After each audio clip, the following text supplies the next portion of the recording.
The servant of man, October 18th, observing all the ordinances. Verily, verily, I say unto you, the servant is not greater than his Lord, neither he that is sent greater than he that sent him. John 13:16. In his life and lessons, Christ has given a perfect exemplification of the unselfish ministry which has its origin in God. God does not live for himself. By creating the world and by upholding all things, he is constantly ministering for others. This ideal of ministry God has committed to his Son. Jesus was given to stand at the head of humanity, that by his example he might teach what it means to minister. His whole life was under a law of service. Thus he lived the law of God, and by his example showed how we are to obey it. Again and again, Jesus had tried to establish this principle among his disciples.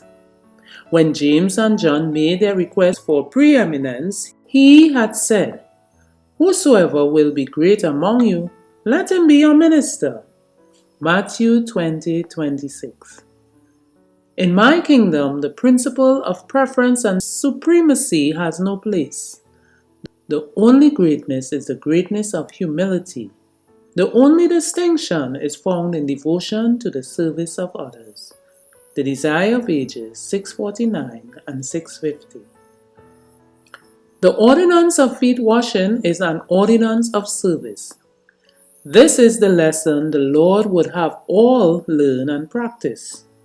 When this ordinance is rightly celebrated, the children of God are brought into holy relationship with each other to help and bless each other, that his people might not be misled by the selfishness which dwells in the natural heart, and which strengthens by self-serving.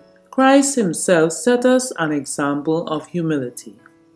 He would not leave his great subject in man's charge. Of so much consequence did he regard it that he himself, one equal with God, washed the feet of his disciples. This ceremony means much to us. God would have us take in the whole scene, and not only the single act of outward cleansing. This lesson does not merely refer to one act. It is to reveal the great truth that Christ is an example of what we, through his grace, are to be in our intercourse with each other. It shows that the entire life should be one of humble, faithful ministry. SDA Bible Commentary 5:1138 and 1139 from The Faith I Live By, page 297.